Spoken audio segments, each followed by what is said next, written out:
Alright. Alright. Uh, give me just a second. I'm finna send a link out to a few people, and I'll get started here in about 5 minutes. Um, until I send the link out, I'm gonna play a little music until I get the links out. Give me just a second.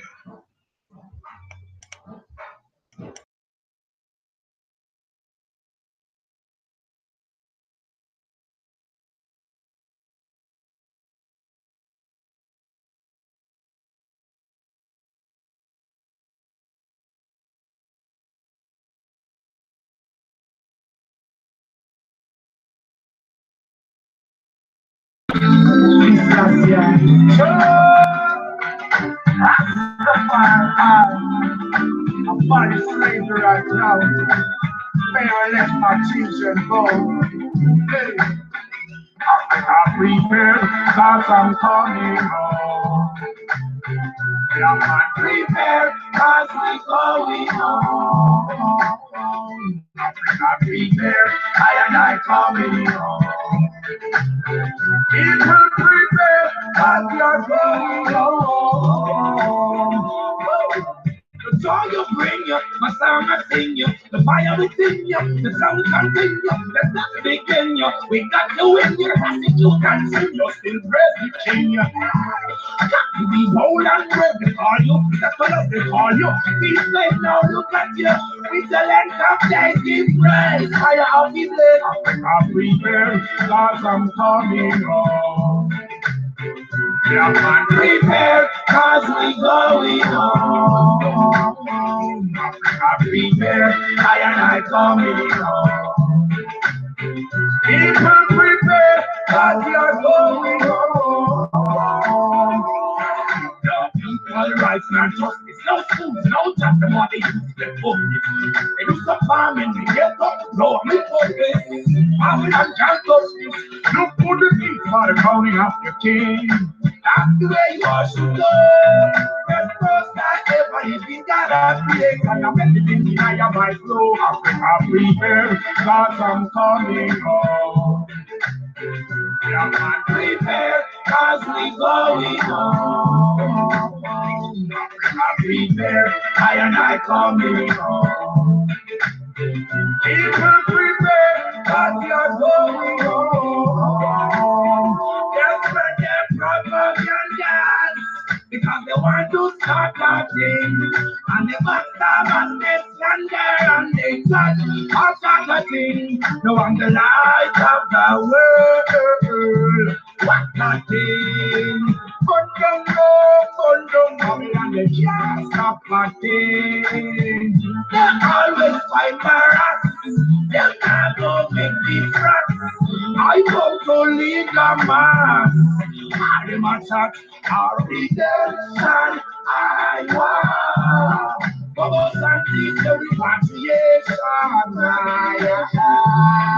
It's a repatriation. I want thinking and saving repatriation. Bongo na ya boom, Africa prepare, cause I'm coming home. People prepare, cause you're going home. Africa prepare, I and I coming home. People prepare, cause you're going home.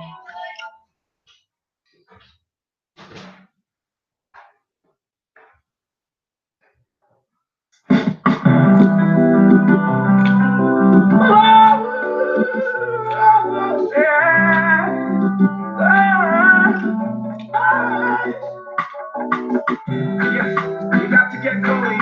Another time to sit down. Some people not know life is a cycle. They got to know how to get around.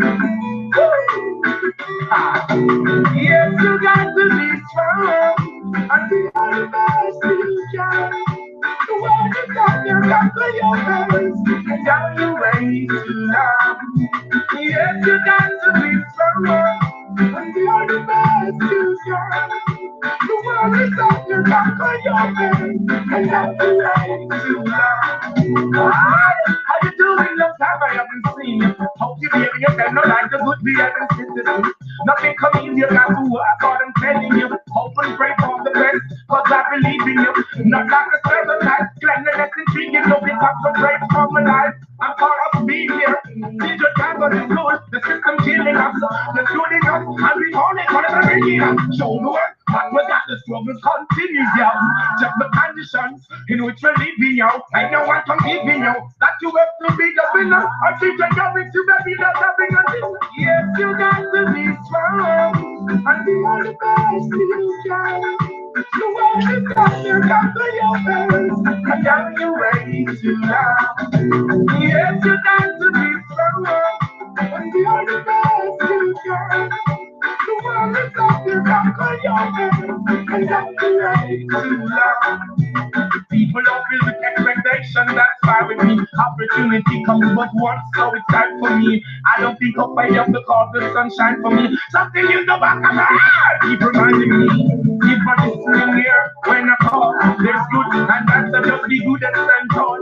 A lot of people now they wish for me to fall. I'm not here, I pray to you, I created us all. Evils and the demons, I don't stop with them. Cause they don't like it. Hey, what's up with them? I just get rid of that out because it's like the oxygen. I don't need nobody, I don't need no problem with them. Yes, you.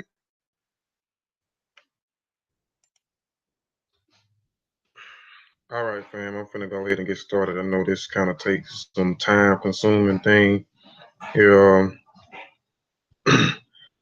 Trying to send out some links to the group to get some people in the chat. But I ain't finna hold it up because I want to go ahead and get started.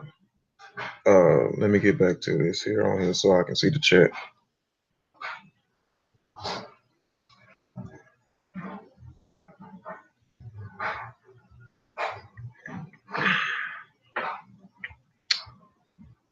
All right. Yeah, sure. Help me out, man, because I'm trying to. We're trying to share some videos, but I'm finna stop. I couldn't share a lot of them. But first, I want to say Happy Mother Day to all the mothers out there. I want to say ETM Hotel, Dua Duau, Dua Aku, Dua Netcha, uh, Uncle Giles and Neb, Fatmo Iwa Pele, Fatmo Alafie, Modupe, Igungun Majube Ibai, Igungun Kiki, Igungun. I always have to give honor and praises to the ancestors. So I appreciate everyone that's in here. Maybe we'll get some more participation later. I know it's Mother Day and some people may be out doing things, but if you can't catch it now, come back later on and check it out in the archives. I'm going to share my screen.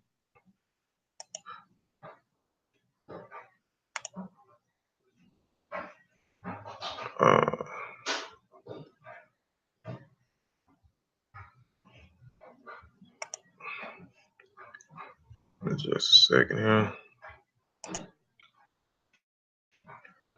All right. Hold on. Flip this up like that. All right. So let's get started.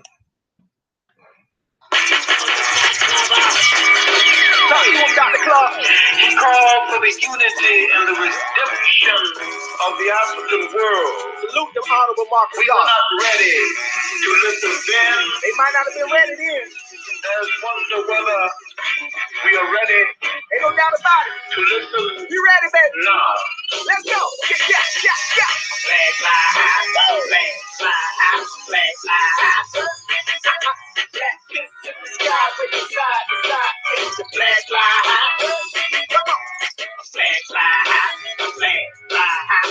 Flag fly high. All these G's on the rise, all eyes will recognize the flag fly high. Hold it high. Let it fly. Rebel colors forever. Mommy would never die. Overnight, the throne ready. Let's take a ride. Cash walk big, me don't choose a side. This is the path for the warriors. Seldom travel yet still bad glorious. Black representing us. Do we go rolling with Africa or against us?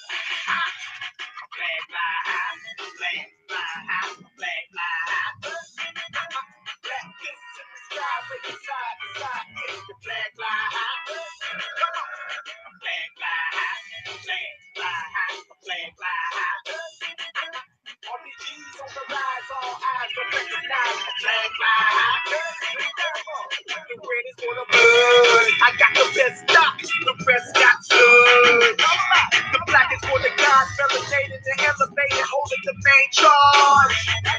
The green is for the cradle, Africa, everything first, the earth stable.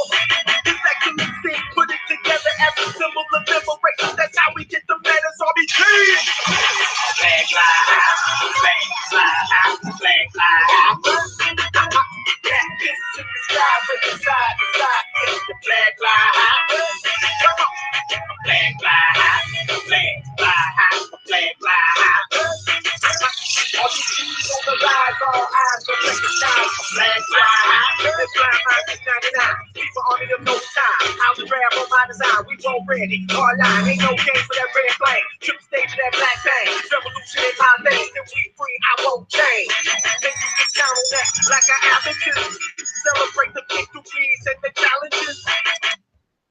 Yeah, I was gonna try to finish playing the whole video, but I don't know if my speaker went out. Lafayette, brother Cuban Cox, I see you just jumped in here. Lafayette success is a state of mind. Lafayette, Akurani, any Haret Sean California, Lafayette, Chris Adolfo, if I'm saying your name right, Lafayette. Today's presentation is called "Who is the Gala People? Who is the Gala People and the Gullah People?" presentation.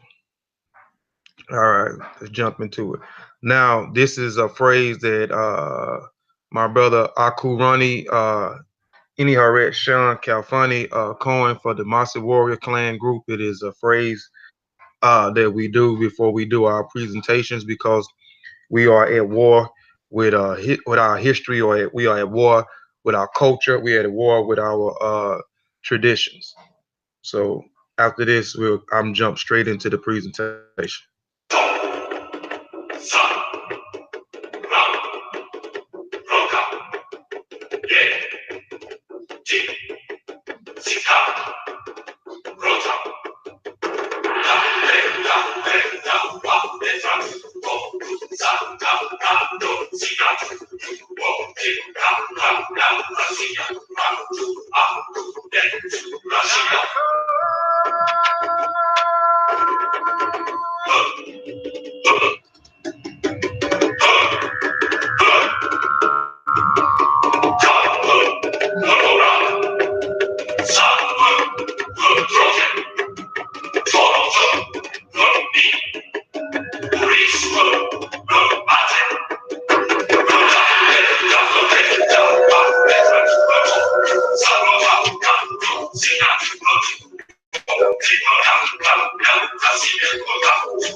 So let's go to war, family.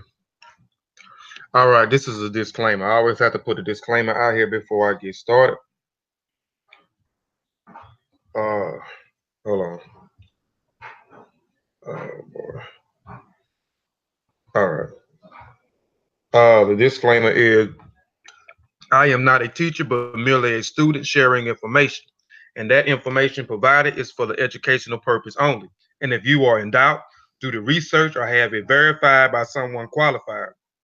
I reserve the right to change the focus of this presentation to shut down, sell, or exchange the terms of the use at my own discretion. All trademark, design rights, copyrights, registers, names, mottos, logos, avatars, insignias, and marks used or cited by this website are the property of their prospective owners.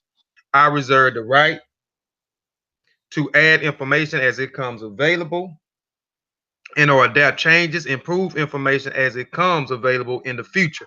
Inputs wanted, changes, additions, deletions are encouraged. So I always have to put a disclaimer out there before I get started. For those that have been following my presentation, this is one of my mottos or saying, as I learn, we all learn. And as I learn things, I'm gonna continue to share information and presentation and the presentation style or format. Also, I believe that this is the only way we'll be able to sell is whatever we learn, we pass it down to our families, our communities, to our societies, our states, our countries, and so forth. All right. There is approximately 178,000 Galas in the world. 165,000 are from Liberia. Most of them live in Western Liberia, primarily in the district of Lofa, Grand Cat Mount, Boma, and Monserrato. The rest of the Gala live in a neighboring country of Sierra Leone. Most of the Galas are rural farmers who rely solely on farming, and their livelihood family ties are strong. All of the family members work together to cultivate and harvest their crops. It is a traditional of the Gala uh, that no one harvests their crops until the offerings of the first fruits to the gods are carried out. And we see this throughout all African traditions, no matter where you at. Most of the African tribes, clans, and societies that I have studied, when they're dealing with harvesting and reaping the benefits, they always are giving a offering into the lower deities.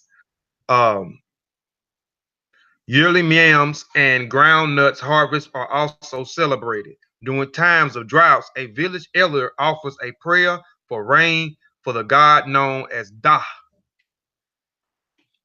The Galas are mostly Muslims, 75% and 2% Christianity. And we know the 75% and the 2%, we know that those are invaders that came in and converted those Gala people by um, by force or different other methods that they use in order to convert those people into their own to the invaders' religion. So they're set today is 75% and 2% Christianity. The rest still adhere to their traditional religions of animistic belief that non-living objects have spirits. I mean, non-living objects have. I made an error there. No, yeah, I made an error there. But animism is just the ancestors that believe that everything in existence has a spirit. Ancestor worship is also commonly practiced. The Gala believe that the spirits of their deceased ancestors are alive and need to be fed and carried for. And like I said, we see this all throughout African tribes, societies, um, and clan, giving offerings to the ancestors. These spirits are said to become hungry or dissatisfied when they are not properly appeased, turning into evil spirits. The Gala also believe in reincarnation, which you see throughout all our African spiritual systems. And reincarnation, continuous cycle of death and rebirth. When someone dies, he is believed to be reborn into the family of either his family or his mother. Right? Most traditions believe that once you die, or and you come back through your ancestral lineage. You come back through your own bloodline. Um, I see this in Ifa. I'm a practitioner of Ifa, so we believe the same thing that once we leave here, the Ikoli Aya, once we leave here, the physical realm, or the earthly realm. Once we leave here and we return back into our bloodly ancestry line. For this reason, the names of the ancestors are used over and over. All right. Now, this here is a slide that y'all may have already seen here. This is a slide that I just reduplicated and I put back in here. This comes from my African masquerade presentation. And no. This comes from my Bondo / Sandy Secret Woman Society presentation. That presentation deal with the Secret Woman Society in West Africa. Deals with a lot of different ethnic groups in West Africa, specifically Sierra Leone, Liberia, the Ivory Coast, and Ghana. These Sandy societies, secret woman societies, which is called the Sandy society, which was created by the people, information that I'm presenting now, the Gala people. So the anthropologists believe that the Sandy originated in Gala society and spread it to the neighboring Mende and Va. Other ethnic groups adopted Sandy as recently as the present century. Today, this social institution is found among the Bassa, the Gala, the Kissi, the Kempele, the Lama, the Meno, and the Va of Liberia, the Kono, the Limba, the Mende, the Shurubo, the Timni, the Yalunka of Sierra Leone, and the northern and the eastern extension of these ethnic groups in Guyana. Gala society, the spirit represents the mask, is considered to be male rather than female. Most of the Sandy society, which I talked about, and this presentation is not about the Secret Woman Society, but I threw this slide back in because the Gala people are the one who created this Secret Woman Society, and then it spread it throughout the neighboring countries in Liberia, Sierra Leone, the Ivory Coast, and Guyana. But the spirit that the Sowisa or the Zoe uh excuse me would evoke would be a female spirit in most of the societies, but in the Gala society, that spirit would be a male instead of a female. The Gala, hold on, let me go back to the chat. The Gala is considered by many as one of the first groups to arrive in Liberia, if not the first. Now they saying that the Gala people come from Angola, and it is the Gala people are the people from Angola, Gala. So this is what they are saying. This is what some of the scholars are saying, but we know that Angola, or these people come from that region, but we know that Angola is not the name. That is the Portuguese name that they gave the region Angola. We know that region as to be Ndongo. And if you want more information on that, you can go back to my channel, Kofi Paisa's channel, and look at Warrior Queen of Ndongo. And um, and on that presentation, I talk about Angola, and I talk about the name being the Ndongo, and these Portuguese arriving in the Congo, or in the Congo region, the Congo River, and um, and later on they carved off a piece of the Congo to the Portuguese because they was trading back and forth with the Portuguese, and the Portuguese um, set up a settlement there and call it Angola, and they govern that own lit society. But that's a whole other story. If you want more information on that, like I said, go to Kofi Pasta TV, which is my channel, and check out the Warrior Queen of Ndongo presentation. Which, or you can check out all three presentations. I did three presentations on the Congo region, the Portuguese in the Congo, um, Warrior Queen of Ndongo, and the Congo Kingdom. So if you want to look at the whole selection, look at the Kingdom of the Congo first, look at the Portuguese in the Congo, and then look at the Warrior King of Ndongo presentation. All right, but let's get back into it. They are sometimes included in the male language group that includes those from the Kissi tribe. Now, the Gala people that came out of Angola came out of Central Africa and migrated into Liberia as well as Sierra Leone. They was also accompanied by a group of people here that is called the Kissi tribe. The Gala arrived in the area approximately 700 years ago before the relocation of many former slaves and free blacks in other nations. The majority of the Gala people have historically been Sunni Muslims. This is partially due to their migration from Central Africa centuries ago and impacted of the empire around them at that point. The group is thought to include the original inhabitants of this land. Many groups assimilated to the Gala culture introduced their own culture. There were a good portions of Gala people, however, that became lower middle class workers due to exploitations and targeting by the government. Additionally, as the Gala have established themselves and grown accustomed to those around them, there has been a shift to Christianity by many families and individuals.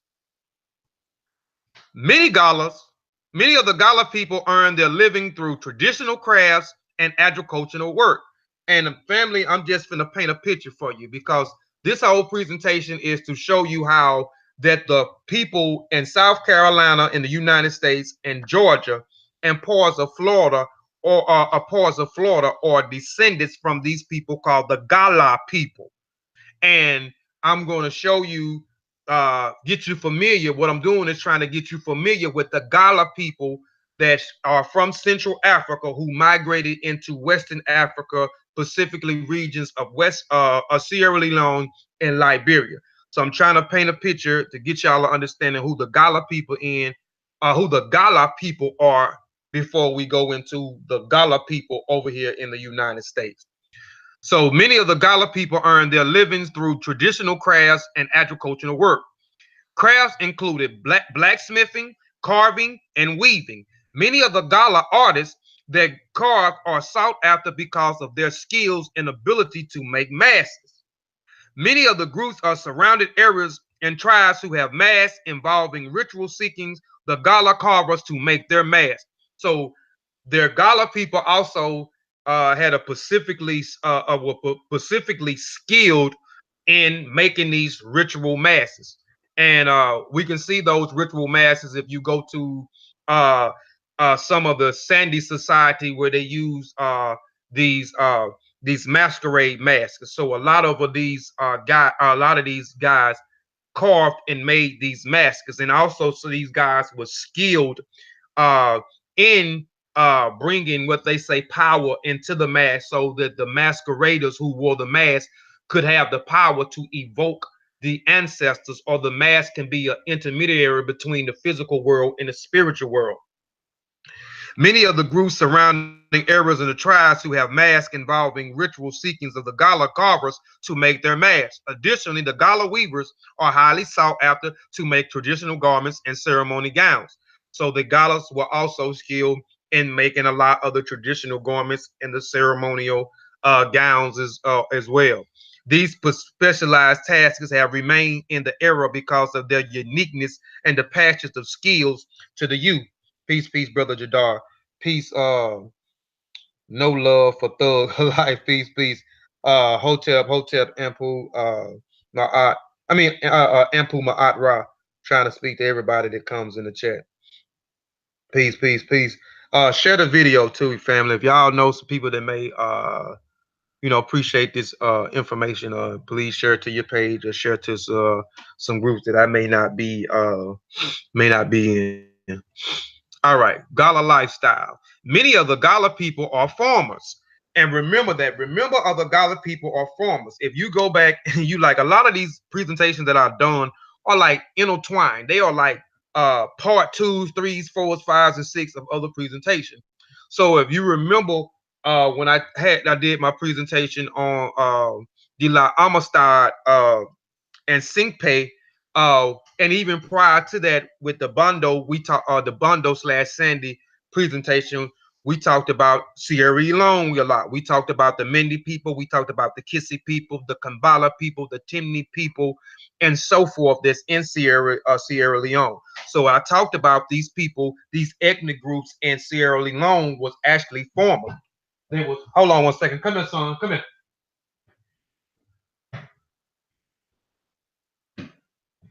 Let me see. No, let me see what you got. Oh. All right, sorry about that. So the people in this area specifically deal with, I mean, they were farmers, and their farmers was rice. Their specifically farms was rice. They was rice farmers. So remember, the Gala people was rice farmers, because it's gonna all tie into. So remember that the Gala people were farmers. They had rice farms. So remember that the Gala people in Sierra Leone, in Liberia, was skilled in producing rice. So remember that. Agriculture is the main source of income for most of these people. The primary crops for the Gala and many Liberians is rice. The war in Liberia was partially due to the economic turmoil and the fluctuation in the market of many crops, specifically rice. In Liberia, there are areas that specialize in cultivation of highline rice and swamp rice. The Gala people typically are known for their use and distribution of swamp grass. So remember that too. Remember that too. They cultivated of highland rice and swamp rice.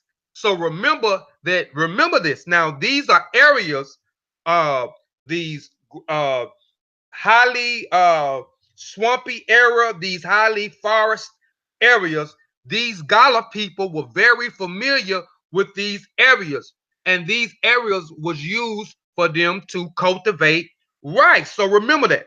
Remember that as further we get into the presentation, the Gala people are farmers or had rice farmers who cultivated rice in forest areas and swampy areas. So remember that, because all these things are going to start to make sense once we get further into the presentation, once we get out of the Gala and we go into the Gullah.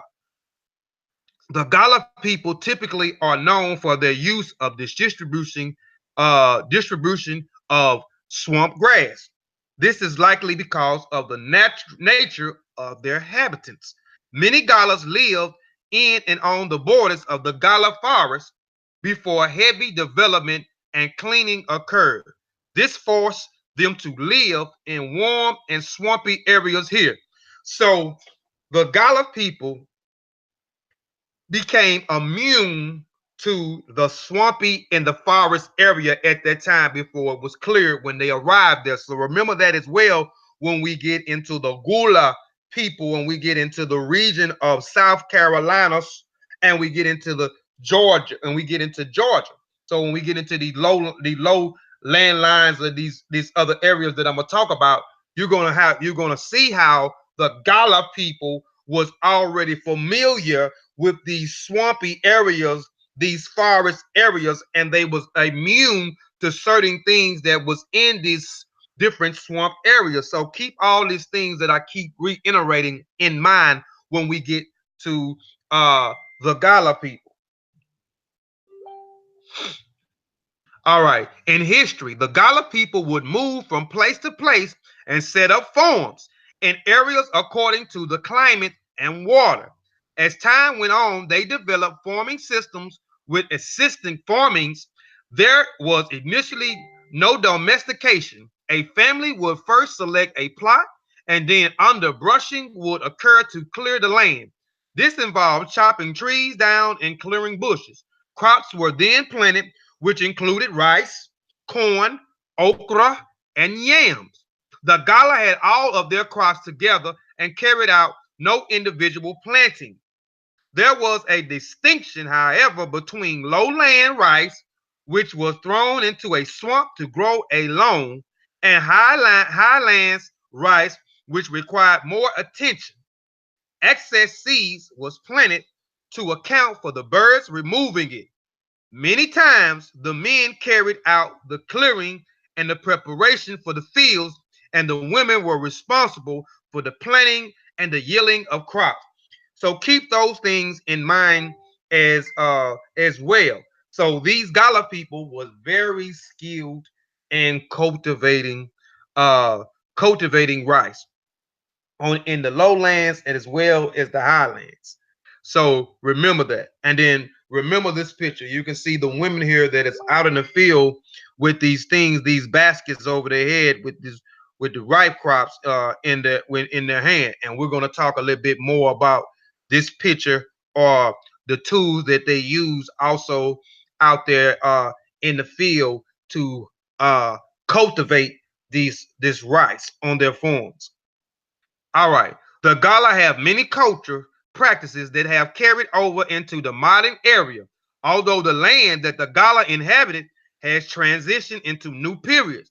These cultures' value and beliefs have helped this group maintain a strong tie to their heritage.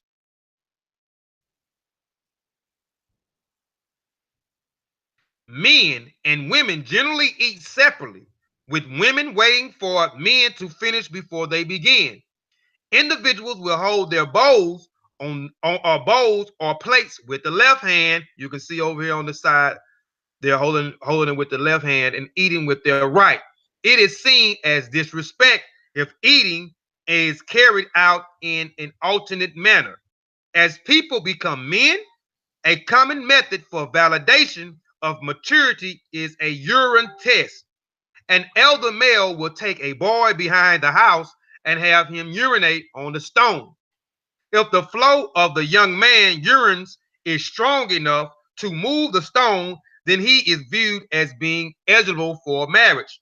As a girl becomes a woman, her breasts are felt or slapped by the matriarch of her family. If the matriarch approves of the plumpness or overall feel of the girl's breast, she is ready to be married. The marriage process for the Gala is similar to that of many African groups. There is a bride wealth of systems in place. A man must prepare a form for the girl's family or offer to work for the family and produce for them for a number of years. This begins when the girl enters her teens, and agreement continues until the girl is of age of 18. So the Gala girl cannot be married until she is 18.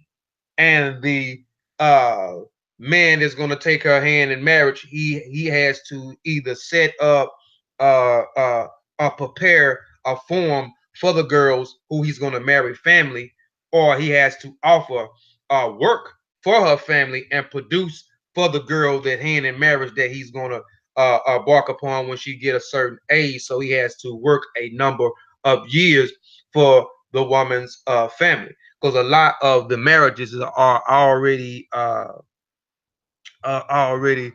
set up. All right, historical figures. I'm trying to look at the chat too. Historical figures of the Gala. So you have Zulu Dama, who was a Gala ruler, and I'm gonna talk real specifically about him. Charles Taylor was a 22nd president. If you want to know more about this historical figure and what he did, and who's also a Gala, look the brother up. Here is the president, the 24th president, who was a historical figure of some certain things that happened that transitioned her to being a president, which started after Zulu Dumba, and a chain of effects that happened that occurred with him and occurred with her becoming a president. And she's no longer the president. I think the president now of 2018 is George somebody. I forgot his name. But these are the historical figures of Gala people, and she also are a descendant of the Gala people or the Gala tribe here. Now, Zulu Damat, aka King Peter, was a Gala ruler of the land which now contains Moriva, Liberia. At a young age, Zulu Dumo was placed within the ruling of the Bassa people, who had gaining importance in merchant trading with the Europeans. In 1822, Zula Dumas met with a representative of the American Colony Society. For those that may not know who the American Colony Society was, a group of Europeans that got together. I can't think of the guy's name. His name is escaping my mind. I think his last name is Finley, if I'm not mistaken. Can't remember his first name. Who actually started the American Colony Society? Who started to set up for certain reasons that I'm not going to go into because this presentation is not about the American Colony Society, but they began to start to send people from America back to the United States.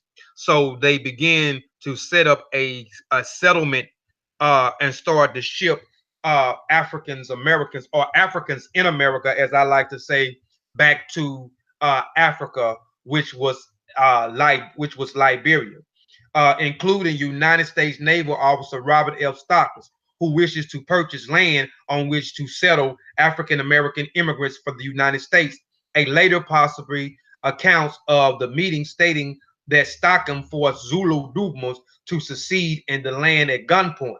So we know Zulu Duma, who was a Gala ruler in Liberia at this point in time, he met with a representative of the American Colony Society in 1812. Again, they were trying to send Africans in America back to Liberia for certain reasons. A lot of them had to do with a lot of the slave revolts, and due to other plethora of other things.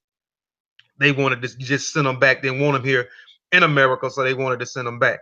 So he met with them, and at this time, Zulu Dumas was the ruler at this point of time, and he also met with a naval officer right here called Robert F. Stockton, who later and they would say after he met with this naval, he actually hold him up at gunpoint at the meeting, drawing another pistol and leveling it at the head of King Peters and directing him to sit silently until he heard what was to be said. Stockton proceeded to say in the most solemn manner he had determined that King Peter himself should be the first victim, and that unless he agreed to execute the treaty on the following day, his fate was fixed. So they was trying to meet with him, I guess, to purchase land and do certain things of these Africans in America returning to Africa and setting up a settlement in Liberia.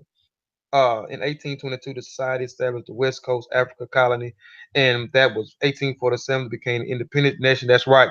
By 1867, the society. That's right. That's right. So they set up this settlement in 1820. We know that this was not the first free town. We know the first free town was in 1792, and this was up under the British. This was after the American Revolutionary War, where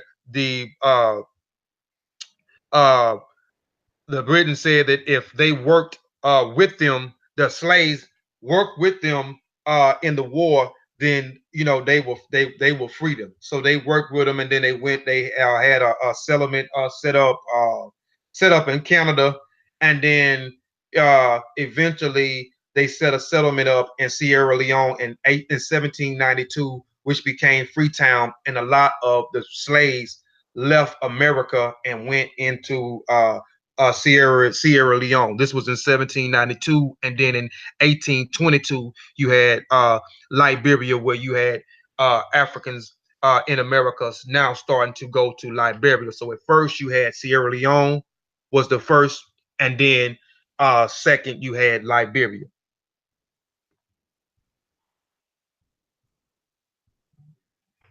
Uh, Now, as I introduce y'all to the Gala people. Now, before we go into the Gullah people, I want to talk about the Bunce Island real quick, but just give me 1 second. Give me 1 second, please. Son, come on. Bite from your mom outside.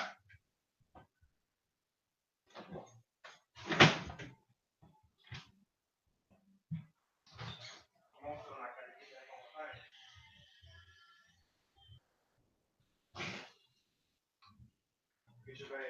Shut the door on your way out. Sorry about that. Trying to get my son situated. His mom here to pick him up.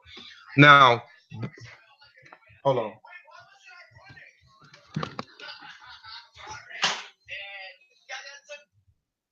Get your bags and put your shoes on. Bunce Island. It was the largest British slave castle on the rice coast of West Africa, founded around 1670. It exported tens of thousands of African captives to the North America and the West Indies until the British Parliament finally closed it down in 1808. During its long and tragic history, Bunce Island was operated by four London-based companies: the Gambia Adventurers, the Royal African Company of England, my son, love you too, of England, which had official recognitions from the British Crown, and the private firm of Grant, Oswald and Company of John Alexander Anderson. During the 1750s, Richard Oswell, Bunce Island principal owner, forged a strong business and personal relationship with Henry Lauren, one of the richest rice planters and slave dealers in the colony of South Carolina. Rice planters in the coastal South Carolina and Georgia were willing to pay high price for people brought from the rice coast of West Africa, where farmers had been growing rice for hundreds of years and were experts at the cultivation. So remember that the people in Sierra Leone, the Gala people, as well as the Mende people, the Bassa people, the Timni people, the Kampele people, the Kono people, these people from Liberia and Sierra Leone was rice farmers. They had been cultivating rice for hundreds of years.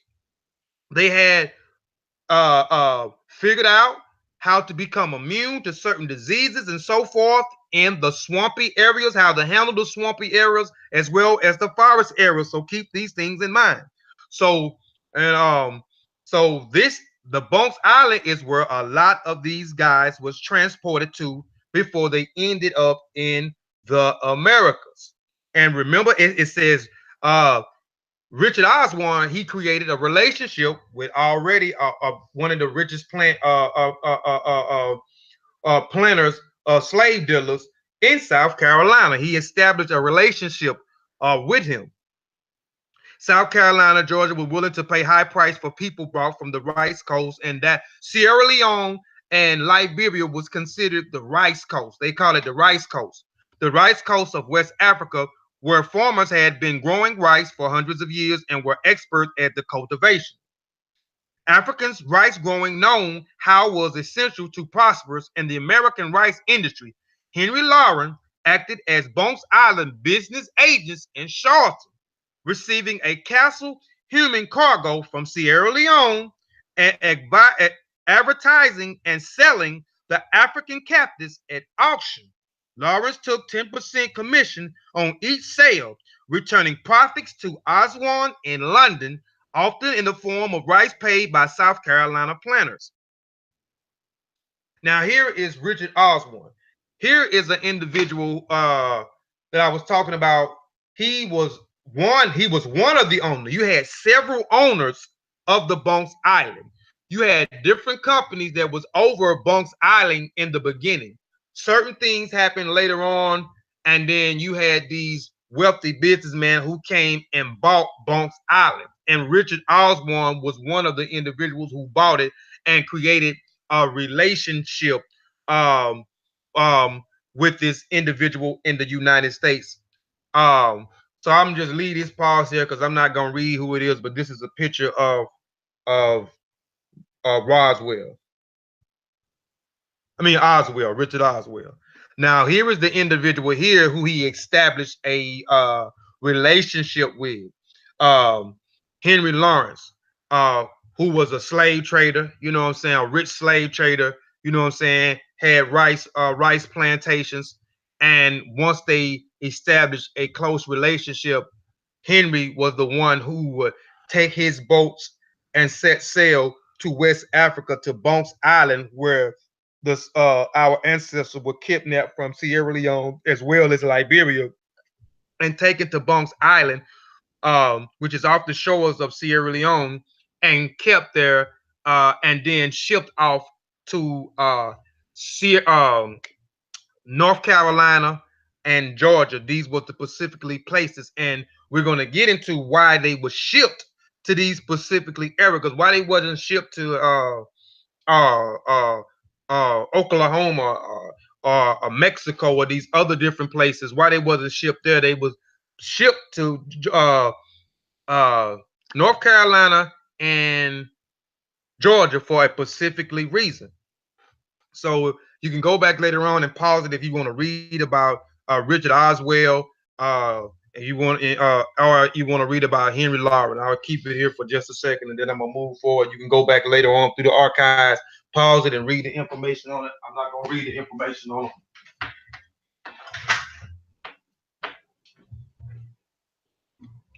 All right. Bruce Island also illustrated an endurance family ties between the Gullah people, African Americans living today in coastal South Carolina and Georgia, and their Rice Coast cousins. In recent years, Gala people have made two well-publicized pilgrimages to Bunce Island. In 1989, yes, they made a pilgrimage there. Um, I think after the president of Sierra Leone came, because this is when they started to make a lot of distinctions, uh, and started to see a lot of the practices of the Gala people is the same practices of the people in Sierra Leone, specifically the Gala people, as well as the Mende. And I'm using these other ethnic groups because once you start to study the culture, a lot of these cultures fuses together when they came to America, but not only in America, when they was over in when they was kidnapped and sunk to Bunce Island before the rice plantations jumped off, where they created the Creole language and so forth, when the Britain had them at a particular time and taking them to Bunce Island and so forth. This is pre Richard Oswell, pre uh, Lawrence time, uh, where they begin it even before that. A lot of the ethnic groups, for as the Mende people, the Gala people, the Kissi people, the Kono people, the Timni people, who is the oldest people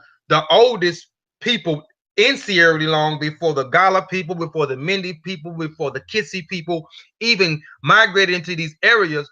These groups started to fuse started to fuse together. You know what I'm saying? So a lot of these people had the same practices uh, and so forth.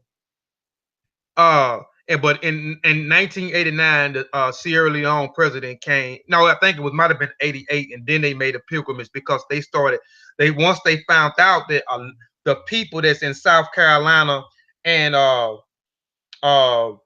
Georgia is actually, you know what I'm saying, has the same traditions. When you look at the bowls that they was creating for us, what they hold the rice wheats, white rice grains in, those was specifically weaved the same way. Some of the traditions, which we're going to get into a lot of the traditions, you know what I'm saying, comparing the traditions and so forth in a minute. So once he came and he spoke to the Gala people, even the way that they speak, the Creole language that was created in Sierra Leone, the Gala people use that to create their Gala language, which we'll get into the Gala language, and it was a form of what they call people call it broken English. And I'm gonna let you hear how they speak broken English. We know the Britain had them, and they created the Creole language, this form of English, or what they call broken English, and from them being kidnapped and brought to Bunce Island and then to North America, they used this Creole language from Sierra Leone to create the Gala language. Imora Campbell, directed Penn Center of St. Helens Island, South Carolina, led a group of Galas to Bunce Islands in the Tearful Journey memory recording in the PBS documentary. Families across the sea in 1997, Mary Morgan and her family from Harris Neck, Georgia, visited Bunce Island on their trip to Sierra Leone to meet with the Mende people who shared an ancient African song they have retained in the family for generations here in America. Miss Morgan is recorded in the documentary. The language cry in. Now, here is one of the bill of sales that they use. They use in Georgia and in South Carolina.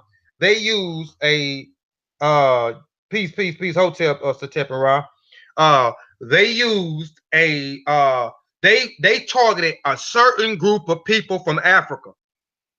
They targeted Richard Oswell and his brother Henry Lawrence.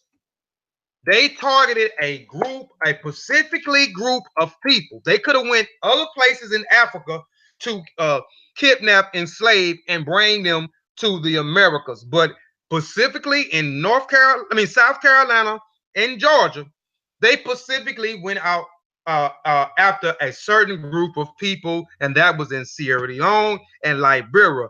Liberia, again, those people had been cultivating rice for thousands of years. And this is the time when the rice plantations were jumping off, and these Europeans knew nothing about cultivating rice.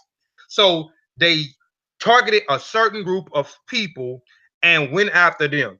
So here is just one of the bills of sales of many that they will have once they get back and they start selling our ancestors to other rice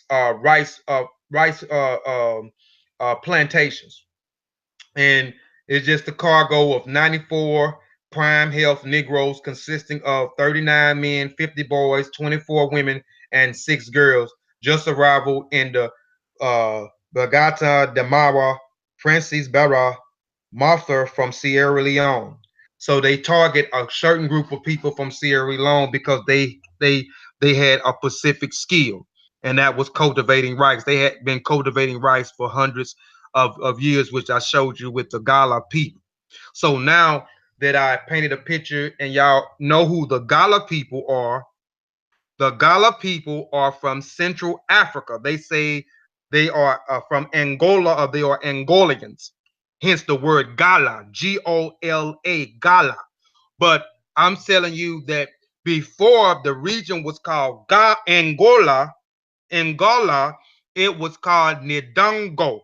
And we know that the Portuguese arrived there uh, and on the riverhead, and we know that they was introduced to the Portuguese, and they began to trade back and forth with the Portuguese, and then certain things happened where humans started to be sailed through the Congo. We know people in the Congo was kidnapped as well as people in West Africa. So the Gala people migrated from what we call Angola today into Liberia, into Sierra Leone, as well as the Ivory Coast, as well as Guyana as well. So these people are from Central Africa migrated into West Africa. The Gala people had a specific skill where they were sought out for making masses. So a lot of people sought the Gala people to make their masses, and a lot of the Gala people was initiated into these different societies where they could empower the mass. They had to go through, had to have a certain skill in knowledge and information to empower the mass. So when uh the masqueraders will wear the mask, or the Zoisas or the Zoes will wear the mask, they were, and I can't remember what the men's secret society of the Poro Society. I can't remember the high ranking officers that wore the mask, that was the masqueraders. I can't remember the name of them right now. But we know that through these masquerades, or even through different events or confusion, they will wear these masks and do ceremonies to invoke the ancestors. So the mask became an intermediary between the physical world and the spiritual world. And they resolved issues if they had a dispute where the elders in the community and the families could not resolve the dispute. Then they would invoke the ancestors, and the ancestors will resolve the dispute as well as reiterate the laws that they have left behind, because our African traditions deal with what we call, and what I practice, Iwa Pele or Iwa Riri, which is good character. So it is African spiritual systems is about building good character. So the ancestors left laws, and sometimes they would invoke the ancestors to come back to possess or mount them and speak through them to reiterate the laws so they can continue to build good character into their societies. Or if they can't handle a dispute through the different chains of command, then they will have to consult the ancestors, as well as the different ceremonies when we dealing with the masquerades of the girls coming out and being reintroduced back into society after leaving the society, or the men leaving the society up to 2 to 3 to almost a year separate from their families, going through these secret societies, learning how to become a man or a woman, how to become a better husband and wife, and so forth. If you want more information on that, again, just go to the Bundo/Sandy presentation, which is on this channel, the Mossy Warrior Clan, or you can go to my channel. It's on both channels. All right. Now, let's get into the Gala people. We just talked about the Gola people in Africa. Now we're going to talk about the Gala people in America. Right, just trying to check the chat. All right. The Gala people are the descendants of slaves who worked on the rice plantations in South Carolina and Georgia. They still live in rural communities in the coastal regions and the sea islands of those two states, and they still retain many elements of African languages and culture. Anyone interested in the Gullah must ask how they have managed to keep their special identity and so much more to their African culture heritage than any other group of Black Americans. The Gala people are the only people to keep their African culture and their heritage intact more than any other person that was kidnapped and shipped from West Africa or Central Africa and ended up over here in America. We know that our culture and our traditions were stripped away from us, and it was illegal and it was banned for us to practice our indigenous systems, and we had to adopt the oppressor of the slave master religion. But these people, even though they adopted pieces of the religion, and I'm going to get into that not on this presentation, but on another presentation that I'm going to do that's springboarded off from this presentation, which I'll talk about at the end of the presentation. But these people, the Gala people, are the only one, those Africans that was kidnapped and brought to Bunce Island from Liberia and Sierra Leone and shipped to South Carolina and Georgia. These are the people, the only Africans to keep their culture intact. And we're going to get into how these people was able to keep their culture and their heritage intact and not banned by their oppressor or their slave master.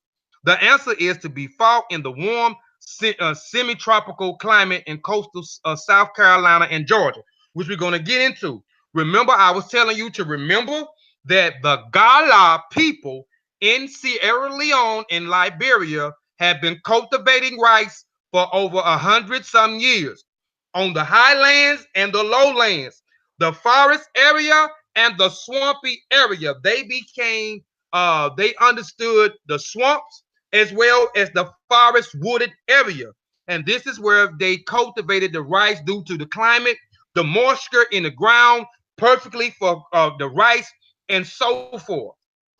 Excuse me. All right. The climate in coastal South Carolina and Georgia was excellent for the cultivation of rice. Climate of coastal South Carolina and Georgia was excellent for the cultivation of rice.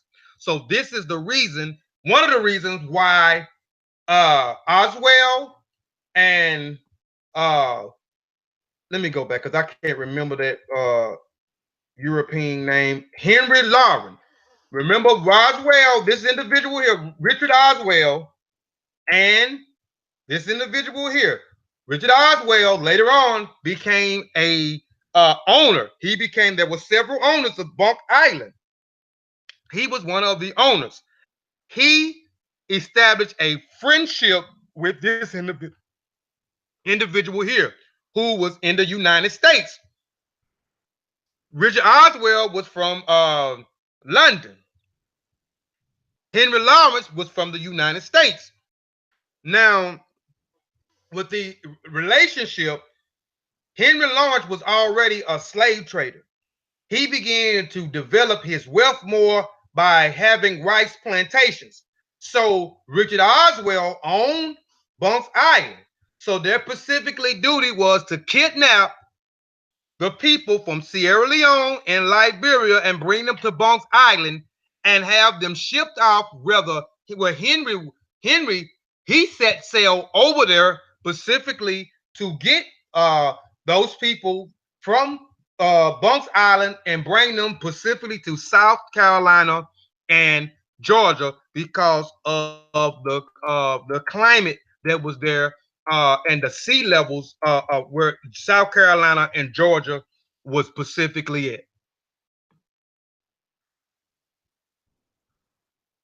But proven equal suitable for the spread of tropical diseases, the African slaves brought malaria and yellow fever, which thrives on a swampy coastal plain. And a lot of the diseases that they had, which they became immune to, because again, when we looked at the Gala people in Sierra Leone and West Africa, they had been cultivating rice in these forest areas and these swampy areas for hundreds of years. So now when they get to Georgia and South Carolina, off the coast of those lines, you have those swampy areas. So they thrived in swampy areas, plains, especially around flooded rice plantations. And those swampy areas was a good place for you to cultivate rice. The slaves had some inherited resistance to these tropical diseases, but their masters were extremely vulnerable. So again, I told you they began to resist and began to become immune to the tropical diseases in the swampy areas, which in those areas you got all kinds of diseases, but specifically malaria and yellow fever. So a lot of the Europeans that was here did not want to have their plantations or even live remotely in these areas where they had their slaves on these plantations. So the people who became the Gala people, they were specifically on the lands by themselves. They had a certain task that they had to do, and once they got through with the specifically task, they was done for the day. Sometimes they worked long hours, but a lot of times when they got through with the specific task, they was done. But they were specifically, their slave master did not live on the plantation with them. Wasn't even close, because they could not. They were scared of the many diseases that was in South Carolina swampy areas as well as Georgia swampy areas. The white planters moved their houses away from the rice fields and adopted the custom of leaving their farms altogether during the rainy summers and the autumn months when fevers ran rampant. The plantations were run on a day-to-day basis by a few white managers existed, and it was just at certain times that these people will specifically will come, but they always left around the summer and around the autumn months. They was never there. The plantations were ran day to day by basic few white managers, assisted quite often by certain talents and trusted slave workers as foremen, as drivers. The white population in the region stayed relative low, but the importation of African slaves increased as the rice plantation systems expanded and generated more and more profit. By 1708, there was a black majority of South Carolina and a unique situation among North America colonies. The Europeans arrived in Charleston in 1730s. Remarkable that Carolina looks more like a Negro country than the country settlement of the white people.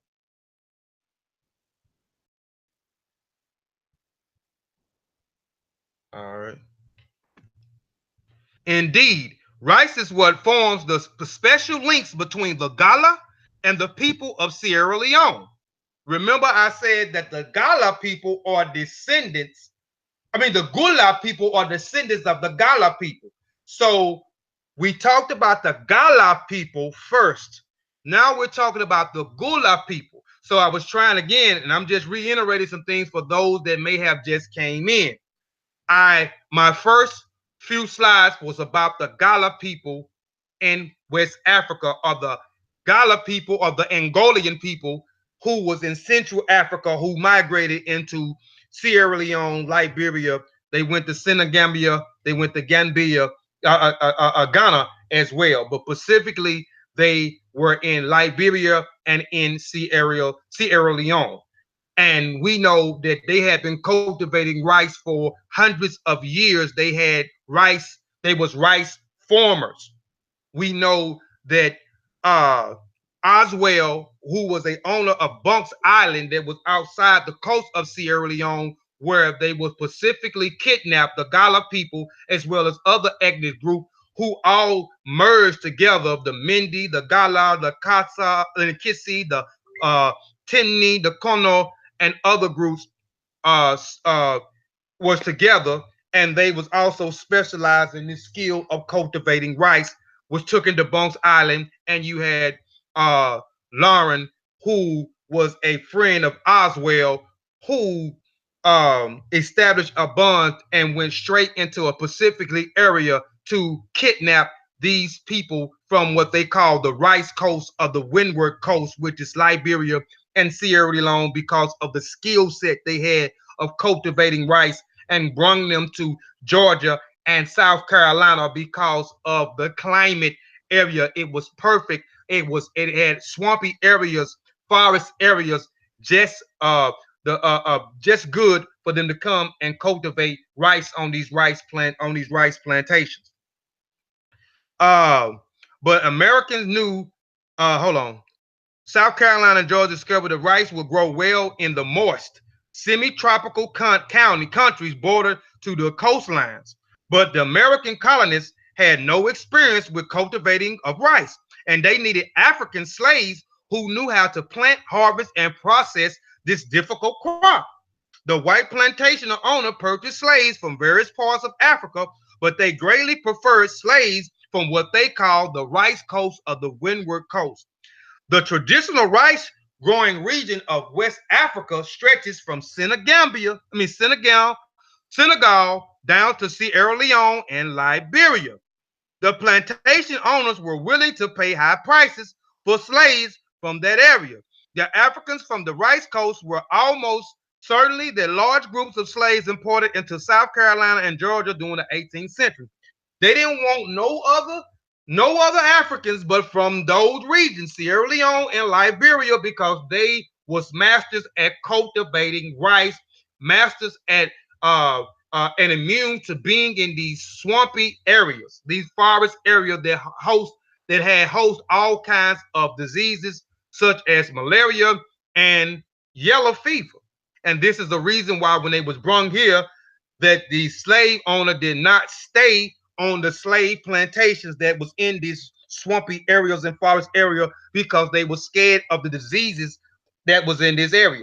But as I showed you on the slides of the Gala people had already been in the swamps in Sierra Leone and Liberia before they cleared anything off when they first settled there. So they worked and cultivated in these areas for a long time. So they specifically target these groups of people from these two regions. They didn't go, they could have went any other places and got slaves, or got our ancestors, excuse me for calling my ancestors slaves, to any other place and kidnapped our ancestors from any other place in Africa, but they specifically target those two reasons for those specifically reasons.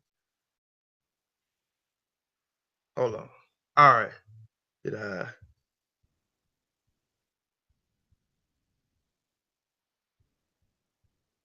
All right.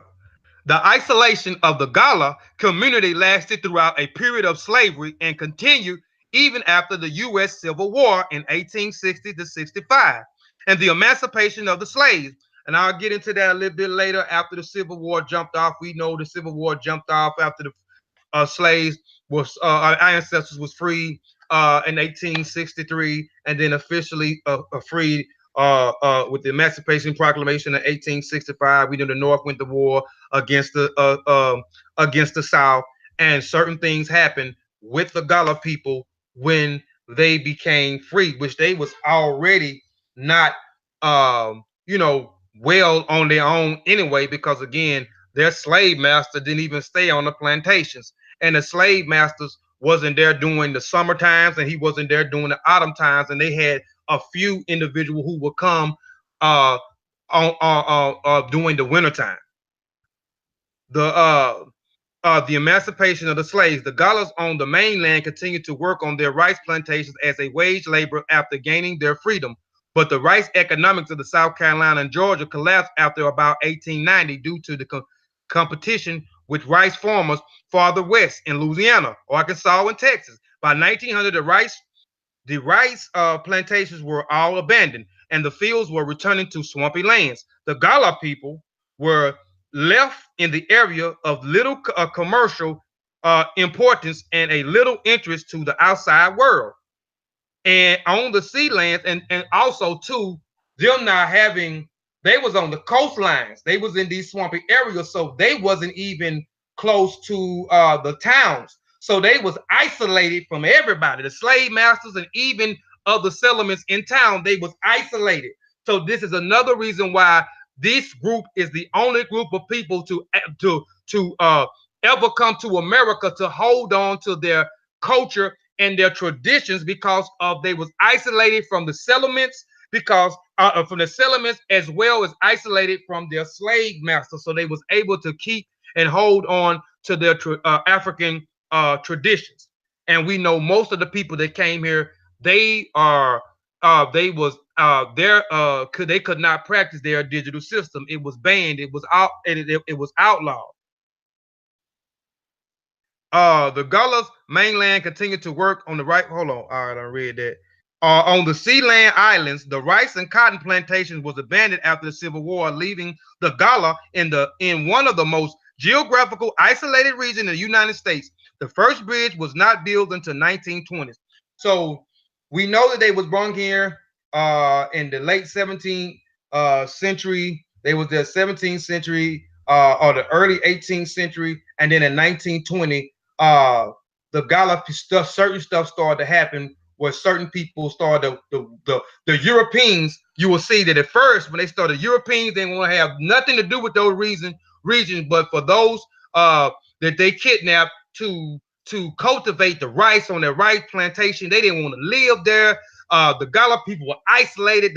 The towns weren't even near to these sea islands and so forth. So they had wanted no part to do with it but to cultivate their rice, but they didn't want to live there at all. But then in the 1920s, you start to see the Europeans, they want to start coming back. But we'll get into that a little bit later. On the Sea Lion Islands, the rice and cotton plantations was abandoned after the Civil War, leaving the Gullah there in one of the most geographical isolated regions in the United States. The first bridge was not built until 1920s, and a decade later, there were still adults on the island who had never visited the U.S. mainland but World War II. And the greatest change in America life since then have had profound impact on the Gullah community. Many people have found the economic opportunities outside the areas and return occasionally for holidays and family gatherings. The Gullah people are no longer isolated. Like I said, in 1920s, they built the bridge. And as they built the bridge, they started setting up these darn communities. They started setting up resorts. They started setting up gated communities. They started setting up golf courts and so forth along those sea islands. So the Gullah people they were not isolated. After 1865, when they was freed, the land was left entirely to the Gullah people. So from 1865 all the way up to 1920, the Gullah people had their region. And then when the Europeans come back in, they tried to take the land from them. And they did by tricking the Gullah people. They did by raising the taxes, because the Gullah people sustained their own economics and worked for themselves. They didn't have a whole lot of money. So they raised the property taxes on the Gullah people, which forces some of the Gullah people out of their land because they couldn't afford the land taxes. So they seized the land and began to build these golf courts, these gated communities, as well as these different resorts on the Sea Islands and South Carolina as well as Georgia. And the Gullah society now is under attack because they're saying if they lose their land, they're going to lose their culture. And again, the Gullah people, who are descendants from the Gala people, they they always had their culture and heritage due to the isolation from the towns and the isolation from the slave master due to them being on the swampy areas, because the slave master did not want to live there because of different diseases, specifically malaria and yellow fever. All right, Gullah customs. Hold on, let me look. I'm trying to see. Everybody's still watching. Okay. I hope everybody is enjoying the presentation so far. We got 11 watching. We got 2 likes. Could you please hit the like button? Please, the like button. If you hit the like button, you know what I'm saying? The like button it's easier to find the presentation if you hit the like button. The more likes, the easier for it to be found if somebody type anything up about the Gala people or the Gullah people or the Geeche people or the rice plantations, then this presentation will pop up as well as other presentations. So that's why I'm asking to, if you enjoying the information so far, please hit the like button.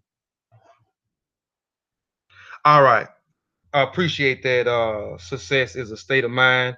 I say 10 likes on mine. Okay, well, I might be just ain't updated then, but appreciate that. Satepin Rob Mary Yaman. I don't know why I like saying your name, Satep. All right. The Gala customs and tradition. The Gala custom seems to emphasize elements shared by Africans from different areas.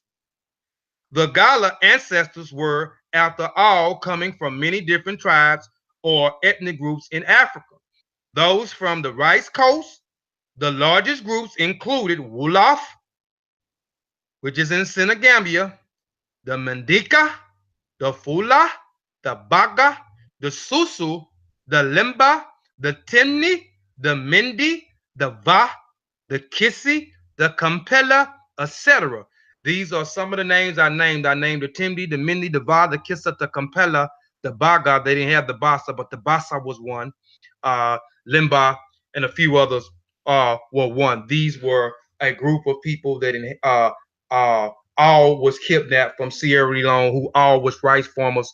And during this time, before Priya Oswell being the owner of Bunce, the British, you had the Mende people at this point of time uh, doing certain things with their kingdoms, and then smaller groups of African tribes joined other African tribes because they were small in size.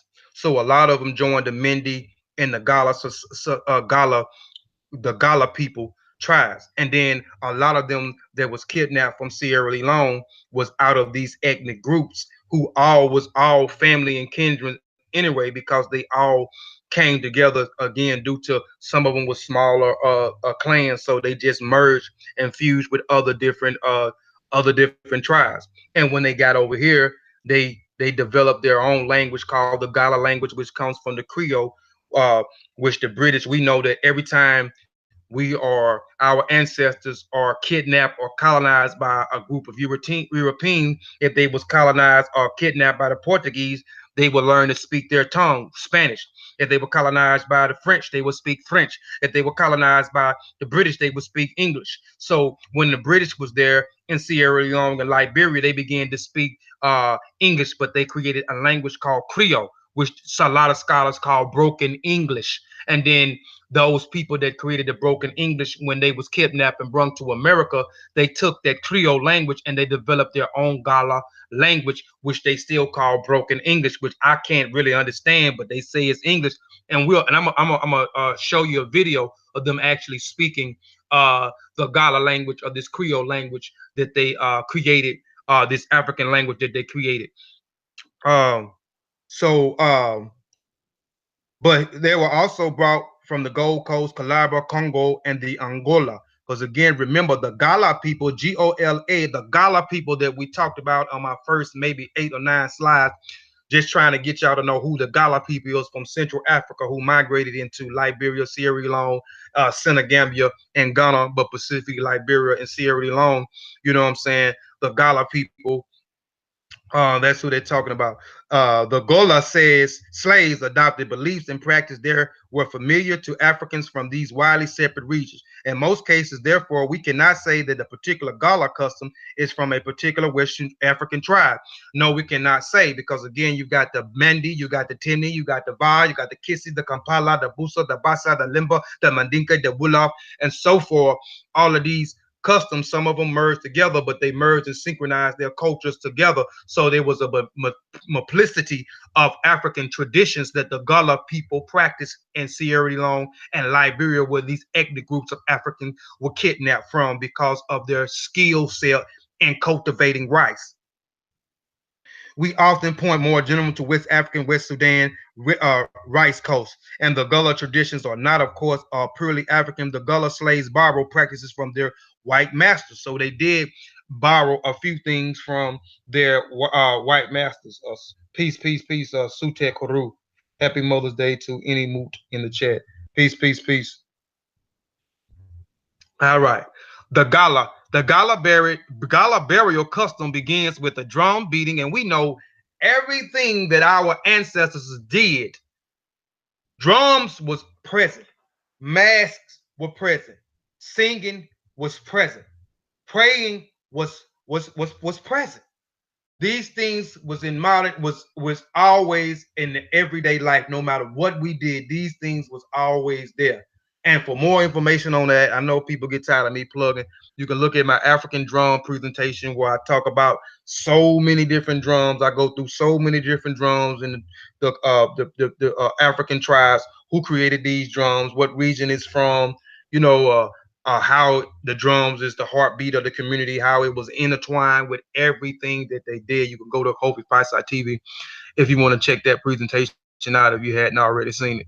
The Gala burial customs, and these Gala peoples had the drums beating here in America, and their different customs that they did. The Gala burial customs begin with the drum beats to inform people that someone in the town has died, and they still doing it today. Mirrors are turned to the wall so that the corpse cannot be reflected. The funeral parties take the bodies to the cemetery, but wait at the gate to ask permission of the ancestors to enter. And this is things that you can see that they're still practicing their African culture, because we know those who are practitioners and understand our culture that we get permission from our ancestors before we do anything. You know what I'm saying? We praise our ancestors before we do anything. And a lot of the videos that I do, you'll hear me give honor and praise to the ancestors. You might hear me say dua uaku. You might hear me say egungun majube iba e. You might hear me say egungun kiki egungun. So I always have to give honor and praises and get permission for the ancestors before I do take part in any great thing, anything that I do. You know, I always have to get permission. So you can see here that they are asking for permission from the ancestors as well, the Gala people here in America. Participating dances around the graves, singing and praying. And I told you, anything that we do, you're going to always see the drums. You're going to always see singing. You're going to always see dancing going. The Enriques, or what we call it, Enrique. Then smash bottles and dishes over the sites to break the chains that no one else in the same family will soon die. Then the funeral group returned to town and cook a large meal, leaving a portion of the barada for the departed souls. And you see, they still practicing and keeping it. You know, we do the same thing. Those that may have an Oja Ogun, which is an ancestral shrine, or the face of the ancestors, where you have pictures of your ancestors, certain things that they items that they had, or certain things that they like. You also will give them an offering. You give them a food offering. This is all through, you know, our culture. You know what I'm saying? You know, giving food or giving an offering to the ancestors. All right.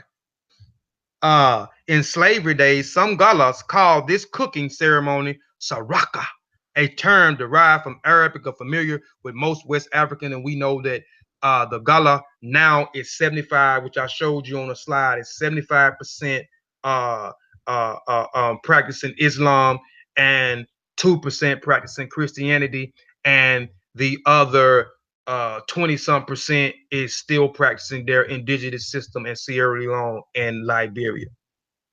The Gala believed in witchcraft, which they call voodoo, Wanga, or Hoso. They say that witches can cast a spell by putting powerful herbs or roots under a person's pillow or a place where he usually walks. There are special individuals called root doctors or Dr. Buzzard who can provide protection against witchcraft or withdraw the effects of a curse. The Gala also believe in dangerous spirits capable of enslaving a person by controlling his will. They sometimes paper the walls of their houses with newsprints output or put a folded bit of newspapers inside a shoe, believing that the spirit must first read each and every word before taking action. This custom is clearly derived from a common West African practice of wearing and protection amulets, and we see that all throughout Africa, the different protection amulets that we wear. A lot of you can see those type of amulets uh, in Kemet, or what y'all refer to as Egypt. Finally, the Gullah diet still based heavily on rice, because we know these people are descendants from the Gullah people, or descendants from the people of these ethnic groups in Sierra Leone and Liberia who was farmers, who had rice farms, who was had this skill set in cultivating rice. So that diet's gonna, and the Gala people, uh those Africans that were kidnapped, brought to Bunce Island, and then shipped to South Carolina and Georgia to these swampy area and forest area to cultivate the rice. Of course their diet base is gonna consist specifically of rice, reflecting of rice coast origins of many of their ancestors and their dishes that the Gala people are still eating their same preparing the same dishes as the Gala people in Sierra Leone. Two traditions dishes are rice and greens and rice and okra, similar to Sierra Leone plasa or rice and okra soup. The Gala and other South Carolinas also make red rice, which means served with a gumbo containing okra, fish, and tomatoes and hot peppers, greatly resembling West African jollof rice. In fact, I talked about jollof rice on my uh, Bugana Basson matriotic presentation, dealing with the matriotic system and that part of West Africa, which is Buana Garçon, which is a great presentation about the matriotic system where the women rule that society, rule that clan, and so forth. As a typical South Carolina meal, it remotes rural areas. The Gullah have also traditional made a boiled corn pas served in leaves, similar to Sierra Leone ajide, and a heavy paradas of wheat flour, which they call fufu. I talked about fufu too. I don't know what presentation that was, but I showed you fufu. I talked a little bit about fufu. I might have been in the Ghana presentation. I can't never keep up with what I be doing, but yeah. Okay. Now the board of trustees established Georgia in 1732. So we talked about the Gala people from Central Africa going, and I'll keep reiterating things just for people that just getting in and try to get some clarity so you can walk with me. So we talked about the Gala people from Angola, from Central Africa, who migrated into Senegal, uh, Ghana, Liberia, and Sierra Leone, but specifically their dominance was in Liberia and Sierra Leone. And these specific Africans were targeted because of a specifically skill set, so they didn't go no other place but Liberia and Sierra Leone to kidnap our ancestors, because they had a skill set in cultivating rice, and they were sent to the Sea Islands in South Carolina and Georgia in these swampy areas in order to cultivate rice on these slave plantations. And we know that those people that was kidnapped created another group here called the Gala people. The Gala people are descendants of the Gala people. So these people again was targeted for a specifically reason. I showed you one bill of sales where these people was gonna. I should have put a bunch of them. Most of the region in South Carolina and Georgia. If you look at the bills of sales, ain't no other place these Africans are coming from but from Sierra Leone and Liberia. But then they went from South Carolina to Georgia. So we know that in Georgia they was called Gullah, and we're gonna get into where the word Gala comes from, which we know Gala is a play word off for Gala, the Gala people in Sierra Leone and Liberia. But the people in Georgia, who also was from Sierra Leone and Liberia, of the Gala people, the Mende, the Bassa, the Kini, the Kampala, the Kano, and so forth, they call themselves the Geeche. So the Geeche and the Gala people, that you hear the Geeche Gala, they are the same people. They are no different. They just are in two different regions. Some I heard people say there are two, Geeche and Gala. The Geeche and Gullah are two different. They are the same people. And then let's get into it. The Board of Trustees established Georgia in 1732 with a primary purpose of selling impoverished British citizens and creating a mercenary system that would supply England and needs of agriculture product. So we know, okay, so now they're saying that the British established a settlement. They established a settlement in Georgia at this time in 1732. Now they want to create their own agriculture products because now the rice agriculture system is booming, it's popping, and dang, I keep forgetting Henry Lawrence, who had a relationship with one of the owners of the Bunce Island in Sierra Leone, Richard Oswell. They popping, they making money, they becoming filthy rich. So now Georgia is finna do the same thing. Systems would supply England with needs of agriculture products. The colony enacted in 1735 anti-slavery laws, but the prohibition was left in 1750. West Africans, the argument went, were far more able to cope with the climatical conditions found in South and as the growing wealth of South Carolina rice economics. So as well as in Georgia, the same thing. These people was isolated because of the swampy areas, because those Europeans were scared of the diseases in the forest and the swampy areas, specifically malaria and yellow fever. So they was isolated. They did not, the slave owners did not have their houses on their plantations. Even the towns was not even close to the sea lands of South Carolina and Georgia. These people was isolated from everybody, and they had the slave master came and a few other people came only in the wintertime. During summer and autumn, they was not there. You know, and the Gullah people had a specific task that they had to do, which they was mostly unsupervised, which they did. And this is the reason why they are the only people that is the only Africans here that was able to stay attached to their own culture and traditions. The colony enacted in 1735, and oh shoot, I already read that. Let's see. West Africans, the argument went, were far more able to cope with the climatical conditions found in South, and as the growing wealth of South Carolina rice economic demonstrated, slaves were far more profitable than any other form of labor available to the colonists. Gala is thought to be shortened form of Angola. I told you earlier in the slides when we was talking about the Gola, we was talking about the Gala people that migrated from Central Africa into Senegal, Ghana, specifically more in Liberia and Sierra Leone.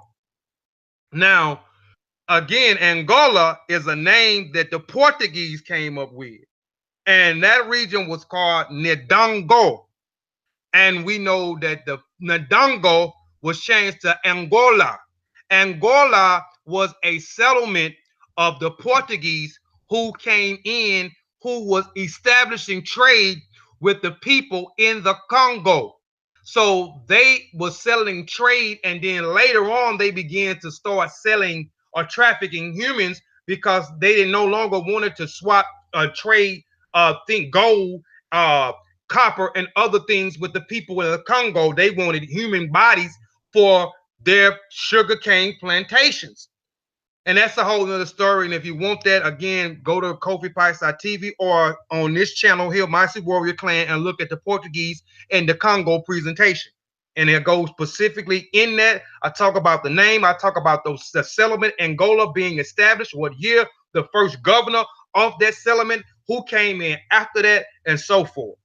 The name of the group first imported to the Carolinas during the early colony period. Geeche, historically considered a negative word identifying Sea Islanders, became an acceptable term in light of cultural evidence linked it to West Africa. Although origins of the two words are not definitive, some enslaved Africans along the coast had names that were linked to the Kissi group, who also migrated out of Central Africa with the Gala people. The Gala and the Kissi people came and migrated out of Central Africa into West Africa. Some scholars say specifically at the same time they migrated out of Central Africa into West Africa, leading to a speculation that the terms may also derive from that particular culture. Emma, I ain't got but too much. I ain't got a whole bunch more to go, man. But you say I'm approaching. I ain't at 2 hours yet, so I'm good. I appreciate everybody still rocking out with me, man. But I trying to establish that the Gala people are descendants from Sierra Leone and Liberia, specifically Gala, but other ethnic groups who merged with the Gala people, and these Gala people are still practicing, and the only Africans ever to hold on to the culture and certain things. So I'm just trying to show the comparisons and the things that happen. So I ain't got but a few more slides to go. Appreciate that, timekeeper. Seeing Sean, my timekeeper. Gala is thought to be a shortened form, and they don't even seem like it's been that long, man. Although the origins of the two words are not definitive. Some enslaved Africans along the coast had named, the Kissi group, leading to speculation that the terms may also derive from the particular culture. All right, this is a linguist, Lawrence Dow Turner, this individual here, researched the document spoken words on the coast during the 1930s, traced similarities of the ethnic groups in West Africa, then published a Gullah dialect lexicon, Africanus, in the Gullah dialect in 1942. His research confirmed the evolution of a new language based on West African influences of English, which I talked about, the British that was in Sierra Leone and Liberia. This was before Oswald buying Bunce Island with a few other people, and then rice plantations. Before the rice plantations jumped off, they created a language, the Creole language, from the English. We know that once the oppressor kidnap you, they try to script you for thorough knowledge of yourself. They replace you with their culture, their traditions, their ethics, their morals, and their language. So they began to speak English, this what they call broken English. They created this Creole language of English and African language together. Many words or coastal cultures could be matched, the ethnic groups in West Africa, thereby linking the Geeche and the Gullah people to their origins. Margaret Washington Creole in the Procured People, Slave Religions of Community Cultures among the Gullahs in 1988 identified cultures and spiritual habits that related to the similar ethnic groups of West Africans who linked by languages. Her research in coastal cultures complement Turner's findings that Africans on the Sea Islands created a new identity despite tragic conditions and slavery. And again, the Gullah people are descendants of Sierra Leone and Liberia, specifically Gullah people, the Mende, and so forth. And from that language, that Creole language, the merging of African language in West Africa and the English language with the British, they created another language. And then when it was brought here, the Gullah people was isolated from the towns and isolated from the slave masters. They created their own tribe, the Gullah people, and created their own Gullah language from that African and Creole language. And this doctor here was one who, after so long, he began to study the Gullah people language, because he was a linguistics, and he started to find the comparisons of the Gullah language with the West African languages to compare them and say that they are also descendants from the Gullah people or descendants from Sierra Leone and Liberia. And he began to come and talk to the people in Gullah. But here I'm just gonna keep it paused here. You can go and you can actually see who uh, Lawrence Dow Turner is, this linguistic, and see his credentials. His credentials in linguistics goes long. He went to a couple of universities. He is a doctor. He has his doctoral degree. So I'm gonna leave it here just for a second. If you want to go back and look at it again, you can go back and look at it and look at the brother's credentials. All right. The enslaved rice growers from West Africa brought with them knowledge of how to make tools needed for rice harvest, including fanner baskets for winnow rice. The sweetgrass baskets found on the coast islands were made in the same style as baskets found in rice cultures in West Africa. Sweetgrass baskets also, and this the sweetgrass baskets. You know, when they started tying all the Gullah people into the Gala people and these other people in Sierra Leone, you see, these people hadn't been around each other for over 100 and some years, and time has went by, and these people are still practicing uh, the culture and the traditions. And when the president eventually came over here, I think it might have been 1989, 1987, something like that, he started to see the similarities of the culture and the culture back home. These people are still intact with their culture uh, over years and years of being enslaved. Sweetgrass baskets also were used to carry laundry and storing food for fireworks. So here are some of the tools. You have the flail here. You have the winnowing baskets or fanner baskets. This is the basket that comes from out of West Africa. Them are the weavers putting this basket together to put the plant in the rice grain plant in. The mortar and pestle. These are things that they brung with them. They were skilled in making already before they even got to South Carolina and Georgia. Okay, the first step is getting the rice ready to eat is called threshing. Slash use the flail. This is what we going into the tools that I just showed. The flail, the winnowing basket, fennel basket, and the mortaring and pestle. All right. The first step is getting rice ready to eat is called threshing. Slaves use a flail by repeating raising it over the head and bringing it down hard on the stalk and cutting rice.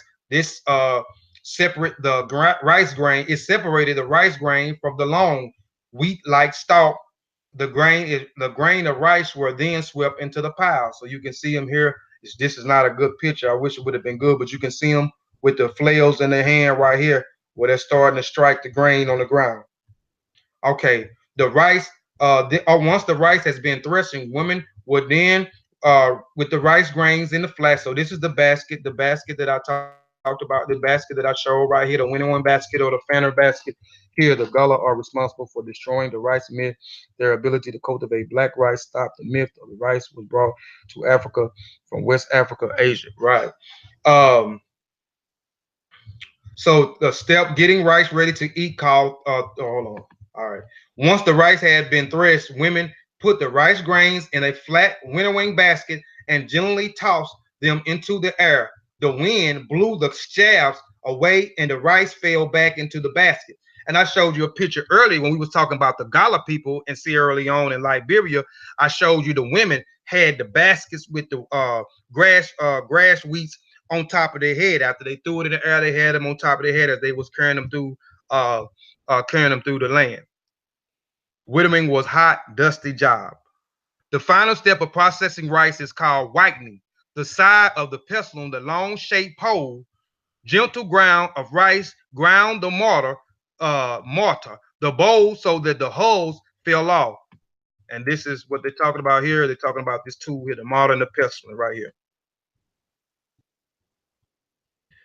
Fell off. The pointed end and the pestle generally cracked and loosened. Then the tough outer hull of the rice formed the softer edible center. Only a small amount of rice could be processed at a time. Trying to process too much rice is at once resulted in broken grains that were less money. The Gullah language is what linguistics call English-based Creole language, which I talked about. Creole arises in a context of trade, colonialism, slavery, when people of diverse backgrounds are thrown together and must forge a common means of communication. According to one view, Creole language are essential hybrids that blended linguistic influence from a variety of different sources. In a case, Gullah, the vocabulary is largely from English, target language, and a speech of social and economic dominant groups, but the African substrain language have altered a pronunciation of almost all English words, influenced the grammars and sentence structures, providing sizable minority vocabulary. I'm about through, family. Now I'm going to show you here this video. It's not that long. It's short. I think it's about 4 minutes, and it's an old video, so the clarity on the video is not that good because it must have been shot with a camcorder back in the 19 late 1900s, early the early 20th century. But I just want y'all to hear some of how they speak the Creole language or the Gullah language. Walk up on the bank and say, "What you doing up on the bank there?" And he said, "Don't you know what it's thought by many people to be the closest we can get to the kind of language that would have been spoken by the slaves in the 18th and early 19th centuries, and that this is the origin of modern Afro-American vernacular." After John get off about 50 feet off, John look over there, and he go on the hook boat, and he look, hook boat done sank down. He start hollering, "Hey, help, help!" John, I ain't roughing that. We put together varying African words along with Elizabethan English and came out with something that sounded like a this year when they get we to talk like a this. So sometimes people think maybe it's English, then they go, but not quite. There were Igbos, Mandinkas, Malinkes, Yorubas, Golas, Geeche, Afik, Mende that were all kidnapped, captured, and then isolated together on these islands during enslavement. Once the slaves reached the plantations, they lived in cabins like these beside the main house. Here, many words that came into Gullah from African languages have found their way into standard English. Words such as banana, which comes from a Wolof language spoken in Senegal, and voodoo, traceable to an African word for spirit in the language spoken by the Yoruba people. Other African words which have entered standard English include the animals, zebra, gorilla, and chimpanzee, the musical terms, samba, mambo, banjo, and bongo, and the food and plant names guba, meaning peanut, yam, and gumbo, meaning okra. African compound words were translated, giving English terms like badmouse. And nitty-gritty originated as a term for the grit that accumulated in the bilges of slave ships. As well as vocabulary, Gullah employs some grammatical features. I'm not going to play the whole video, fam. I'm going to let you hear them speak again in the Gullah language, the Creole language that comes from West Africa. Okay, so they ask you, "Are you going to do it?" I already did it. Hold on, y'all missed it. And I I'm did sorry. it a long time ago. So they ask you, "Are you going to do it?" If someone say, "I'm going to do that," I be done doing. Okay, so they ask you, "Are you going to do it?" I already did it. And I did it a long time ago. Essentially, is what you're saying. I be done doing. I done do that. You see, so you hear somebody say, "I done do that," that means they did it and they did it a long time ago. And why are you asking me? Okay, basically. So it's a lot more going into it. So if someone said, "Well, Hunter going over there, Hunter done yet," they say, "You're going over there." I be done yet that, but it done do that too. But I didn't go in there, but they ain't be did it. Why Hunter ain't be did it? When I be did it, Hunter ain't be did it. You see. So it's like, well, you were going over there. Yeah, I already went there. But when I went, you weren't there. But I was there. But you're right. I wasn't there when you were there. Phrases like these have a rich and economical expression. I just wanted y'all to kind of hear the language too, what they call broken English. The British dominated the slave trade in the 18th century, and during that period, the English-based Creole spread it along the West African coast from Senegal and to Nigeria. This hybrid language served as a means of communication between British slave traders, local African trades, but it also served as a lingua franca, or a common language. And again, the Creole language that was created in West Africa during the Great Britain area, Sierra Leone and Liberia, the merging of those different ethnic African groups with the English language that created the Creole, and then later that mixture of African language with the British language, English language. Those Africans came here to South Carolina, and what's the name? They created from that. They created the Gullah, they created the Gullah language. Some slaves taken to America must have known Creole English before they left America. They did. And on the plantation, these speech seems to have served as a model for the other slaves. And it was also in West Africa. That Creole language that created was also a franco lingua for other African tribes and society if they wanted to trade or communicate with each other if they didn't speak one or the other indigenous language from another tribe or clan. They could speak in the Creole language, which also was a franco lingua. Many linguists argue that early West African Creole English was the ancestral language that gave rise to the modern English-based Creole in West Africa, Sierra Leone Creole, Nigeria Pidgin, etc., as well as the English-based Creole spoken by black population in America, the Gullah, the Jamaicans, the Creole, the Gunya, the Creole, etc. All right. I'm not even gonna read this. This was just something just trying to verify some more information dealing with the language. As I was talking about the merging of those different African languages from Sierra Leone and Liberia, I gave you a black doctor from America who started studying in the Gala people in 1949 in the language and started lining up the comparison. These Gala people are actually descendants from West Africa that still practicing their traditional systems and so forth. And so I had a few other linguistics as far as P.H.A. Harrison, another guy that was in linguistic that talks about the loan words from English, the spreading of the language from South Carolina to Georgia, and talking about some of the names, comparing some of the names of the Gala people with some of the names of the people in some of the Gala people name, the Gala people name. All right. The Gala have drawn their African nicknames from various sources, including African first or given names, clans names, and African tribal names, their ancestors. They use masculine names Bala, Zori, Salufa, Ja, Lumba, and feminine names Marima, Fatu, Hawa, Hulu. The Gala also use nickname clans Bangaru, Kalawa, Sasa, Saku, Mara, Karoma, and Kono. Gala loan words are Sierra Leone languages. And I'm not gonna read all this. All of this is just the Gala people. They wasn't named Billy and Bob and John and Sue like a lot of us that was over here. We took on uh, the slave master names that they gave us. They had kept their own indigenous name with their own family. So I was just giving you some of the names. Final. The word Gala itself seems to reflect the rice coast origins of many slaves imported into South Carolina and Georgia. Lawrence Turner, this was the black doctor that I told you started studying in the 1949. So this linguistic that started studying the Gala language and comparing it to the West African language in Sierra Leone, or comparing it to the Creole language as well as the other ethnic group languages that created the Gala language and started comparing and saying these people are the same. Lawrence Turner attributed the Gala to Gola, which I told you that the Gala people are descendants from the Gala people from Central Africa, who they call the Angolians.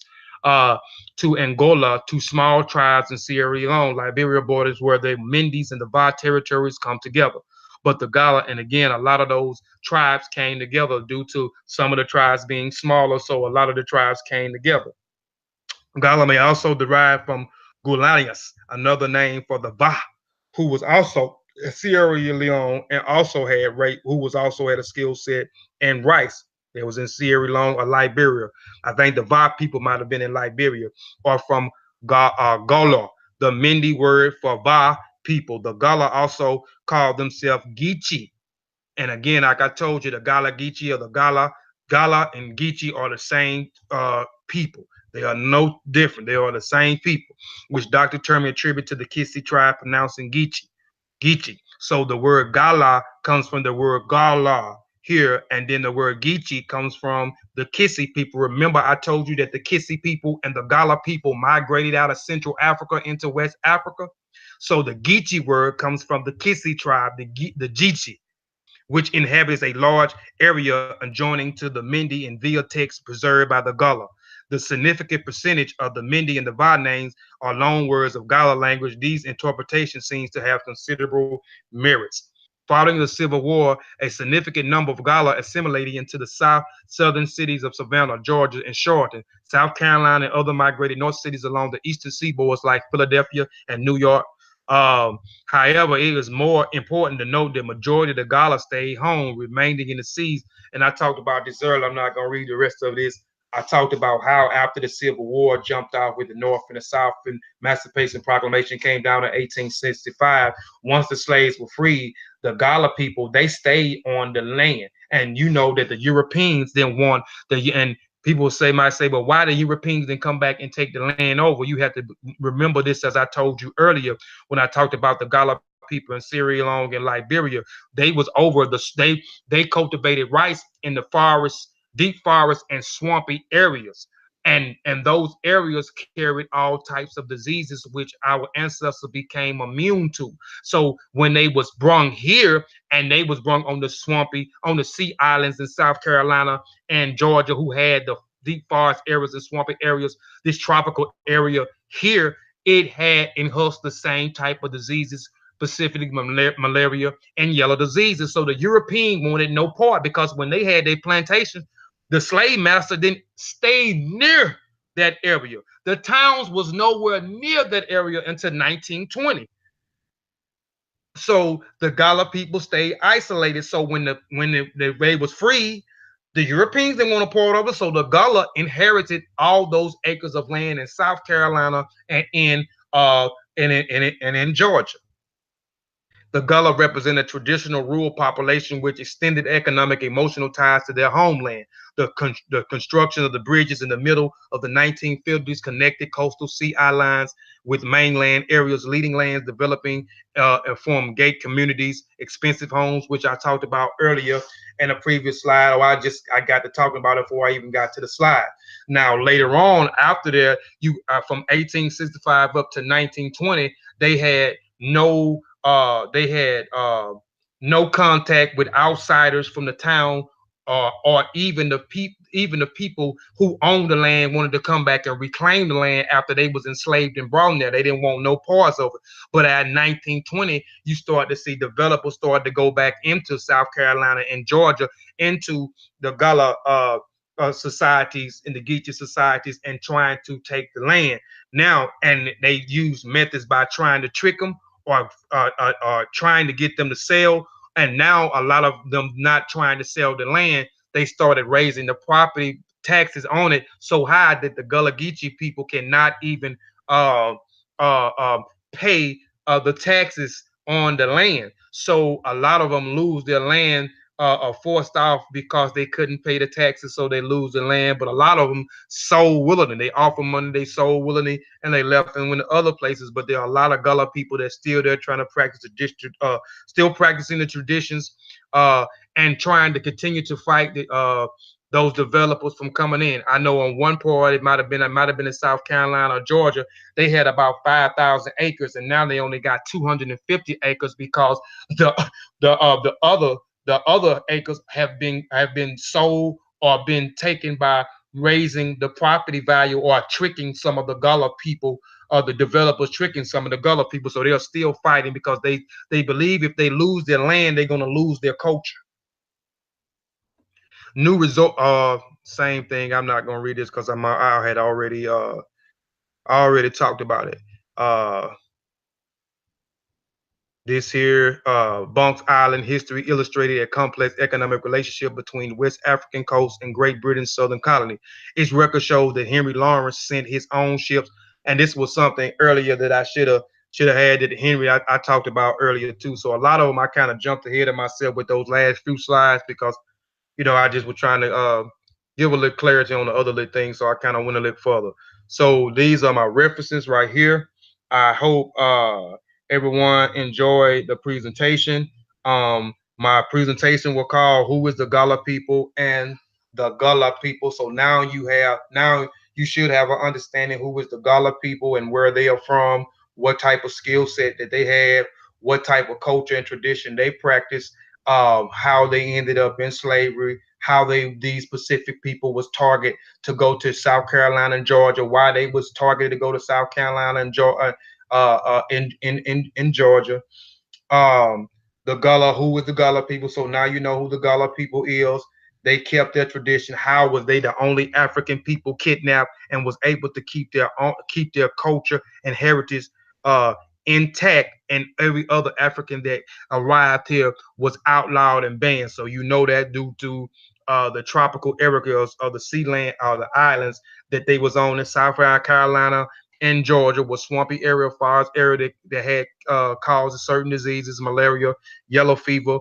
And we know that our ancestors worked on the same swampy tropical islands in Sierra Leone and Liberia where they cultivated rice. So I was just trying to give paint the picture that the Gala people and the Gullah people are the same people. They practice different ethnic African traditions, those different ethnic traditions that short clans and societies came together, you know what I'm saying, formulated language, formulated a tribe inside of a new tribe, African tribe, in America. My next presentation I'll do is going to be this is the rest of my resources. I had a page and a half of sources. The next one will be called the Black Seminoles, Africans who escaped uh, South Carolina and Georgia rice plantation, which be a part two here. We'll talk about the Black Seminoles. I know when you hear the word Seminole, we think about Indian.